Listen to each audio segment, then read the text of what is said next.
Секретарь читает.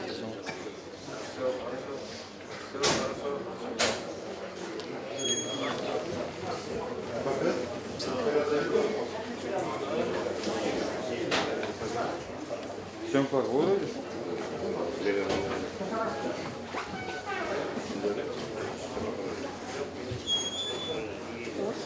Позвоните, пожалуйста. Сізге улықтап беріледі. Ақылын лейбіз. Сізге нормально түсіндіріп айтсын.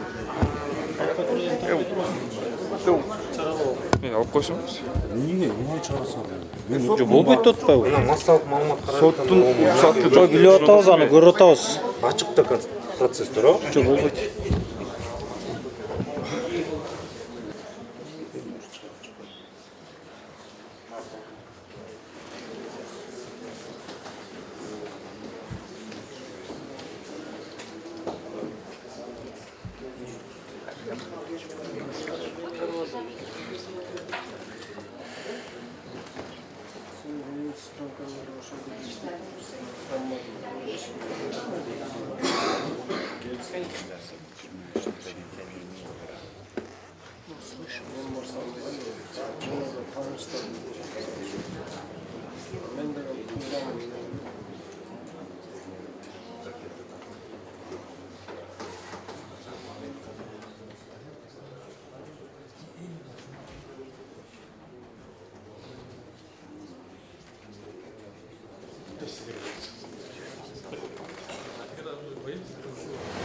Объективную сторону коррупции составляют два состава. Это деяния, состоящие в создании противоправной устойчивой связи одного или нескольких лиц, обладающих властными полномочиями с отдельными лицами в целях незаконного получения материальных любых иных благ и преимуществ. И предоставление должностным лицам указывать благ и преимуществ физическим и юридическим лицам, создающим угрозу интересу общества или государства. В данном случае противоправная устойчивая связь одного или нескольких должностных лиц, обладающих властными полномочиями, есть, но она по определению никак не может противоправить, поскольку каждый из них, а это мэр, вице-мэр, начальник ОМС, действительно составит связи, но на законных основах, поскольку были избраны, назначены согласно действующему законодательству. Более того, судебный коллегия отмечает, что для создания коррупционной группы не хватает одной цепи, это представитель городского Кенешского города Токмок, поскольку все действия, которые выполняли подсудимые, утверждались постановлением городского Кенеша. Анализируя совокупность добытых доказательств действия подсудимых Исаева, Мамадея и Сембекова по указанным выше двум эпизодам подлежат переквалификации с части 1 статьи 303 УК Кыргызской Республики на часть 2 статьи 304 УК Кыргызской Республики, как использование должностным лицом своего служебного положения вопреки интересам службы, если это деяние повлекло существенное нарушение прав и законных интересов граждан или юридических лиц, либо охраняемых законом интересов общества или государства, совершенно с целью извлечения выгод и преимуществ для себя или других лиц, а также иной личной заинтересованности.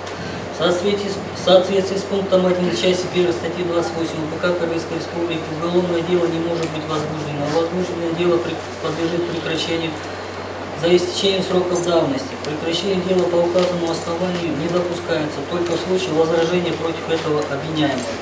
Подсудимые же Исаев и Мамадеев и Есебеков не возражают против прекращения уголовного дела.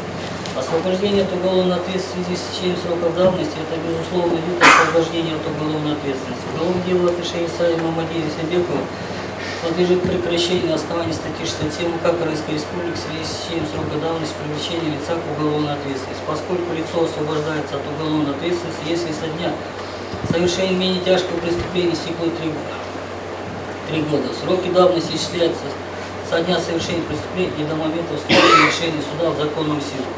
Освобождение от уголовной ответственности в связи с истечением срока давности – это обязательный безусловный вид освобождения от уголовной ответственности. По истечению установленных законом сроков государство теряет право на привлечение лица к уголовной ответственности. Уголовный кодекс Кыргызской Республики четко регламентирует правила исчисления сроков давности.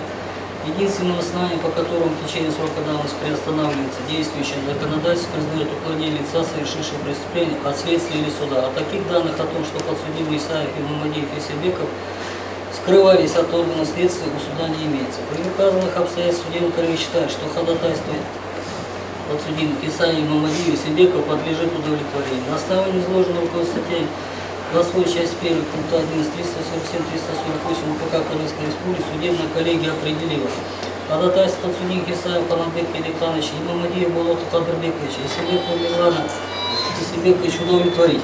Приговор Первомайского районного суда города Бишкека 4 января 2018 года в отношении Исаева Канатбека Кедикановича и Мамадиев Болота Кадырбековича, Исибекова Мирлана Исибековича по эпизоду выделения земельного участка созданием ПТИК ЗАО ТТ переноса магазина и шарки и по эпизоду переноса и строительства новой автостанции, то есть совершение преступлений, предусмотренных частью 1 статьи 303 УК Кыргызской Республики и частью 1 статьи 303 УК Кыргызской Республики отменить.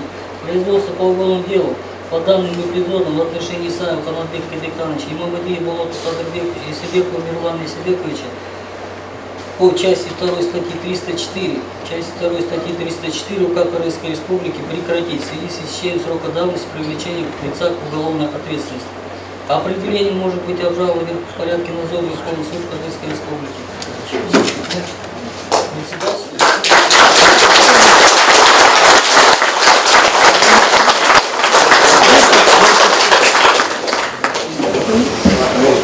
Камеру уберите, пожалуйста.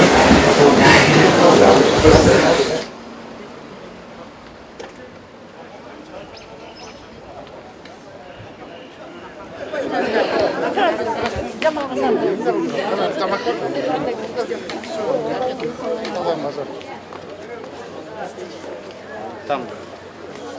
Тегілі отырғызбайсыз кімге? Тебя отырып ал.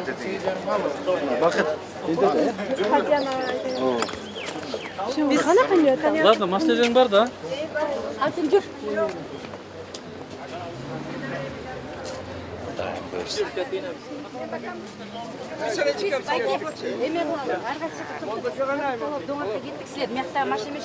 Қайсы машина менен?